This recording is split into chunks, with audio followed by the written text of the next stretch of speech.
tout de suite, c'est la montée surprise des Pays-Bas à 14% dans le capital d'Air France KLM. C'est une montée de tension entre les Pays-Bas et la France, Bruno Le Maire. Comment qualifiez-vous cette opération des Néerlandais? Comment est-ce que vous la jugez? Inamicale et incompréhensible.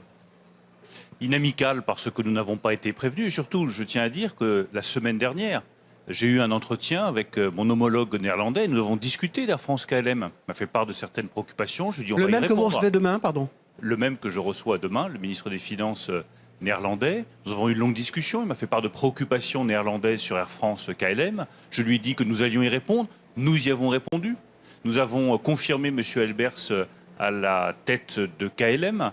Nous avons travaillé sur des garanties pour Schiphol, pour la compagnie KLM, parce que je comprenais les préoccupations du gouvernement néerlandais. Et la réponse, singulièrement inamicale, c'est cette montée au capital, surprise, sans prévenir personne. Et puis c'est incompréhensible parce que ça détruit de la valeur.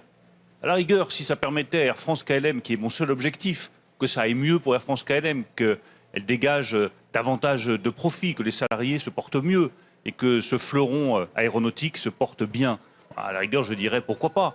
Mais là, il se trouve que ça détruit de la valeur, que ça crée de l'instabilité. Donc il est urgent maintenant de revenir à la sagesse, à la raison, de travailler ensemble et de trouver une voie qui permette, parce que c'est ma seule obsession, que ce magnifique fleuron du transport aérien se porte mieux dans les années qui viennent. Et il se portera mieux si nous travaillons bien ensemble. Certains parlent d'un comportement de raideur, de trader.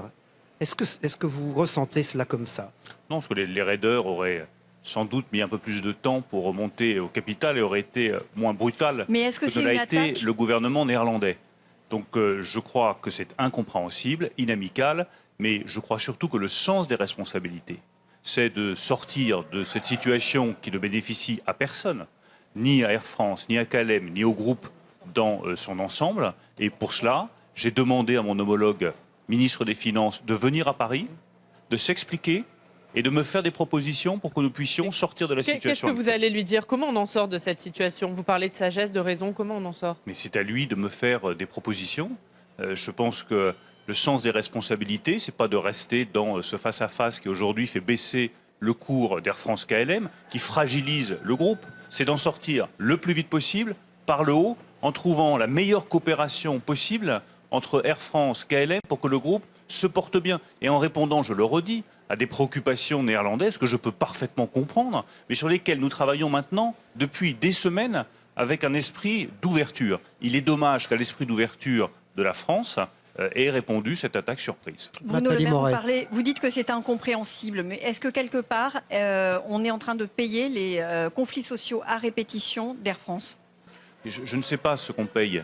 Je sais simplement que entre deux États qui sont membres fondateurs de l'Union européenne, qui sont amis et qui sont proches, ce genre de comportement n'est pas acceptable.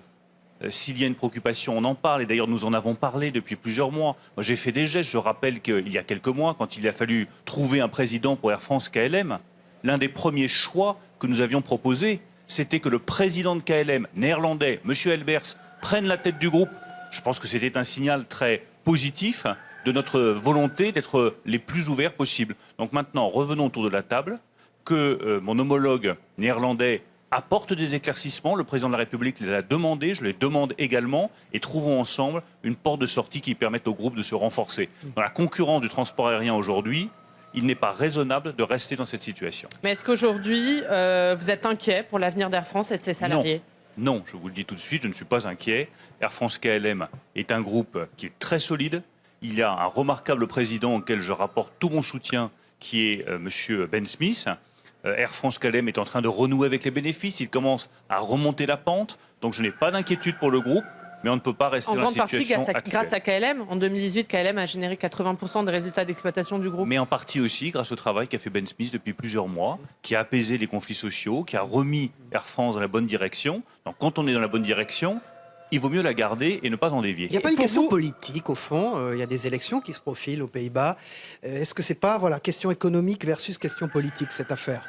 Souvent, on reproche à la France de mêler la politique et les affaires. Là, précisément, vous avez un ministre des Finances français qui vous dit ne mêlons pas la politique et les affaires. Laissons Ben Smith faire son travail. Laissons Air France KLM se redresser, les choses se passeront très bien. Et étrangement, un gouvernement libéral, lui, estime qu'il faut reprendre la main sur KLM. Le résultat, c'est que ça fragilise l'entreprise. C'est la politique interne aux Pays-Bas, ça? Je n'ai pas à juger les raisons pour lesquelles le gouvernement néerlandais a pris cette décision. Je sais simplement que ce n'est pas l'État français ou l'État néerlandais qui géreront bien Air France KLM.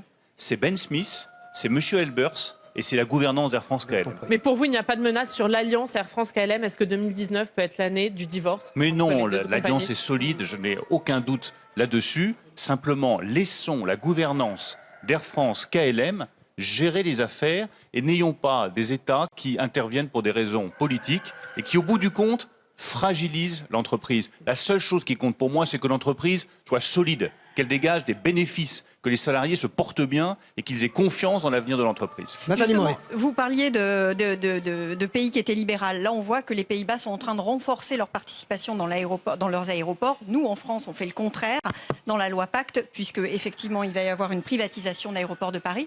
Est-ce que cet épisode peut vous faire revenir sur votre décision? Certainement pas.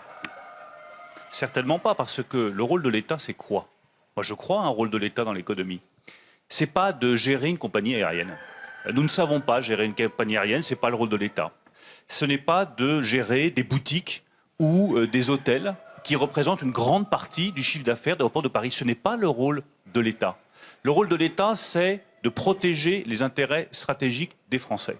Il y a dans Aéroports de Paris une frontière qui continuera à être protégée. Il y a des tarifs aériens qui continueront à être fixés par l'État. Donc toutes les garanties dans le cas d'Aéroports de Paris seront apportées par l'État parce que c'est son rôle. Le deuxième rôle fondamental de l'État, c'est de préparer l'avenir de nos enfants.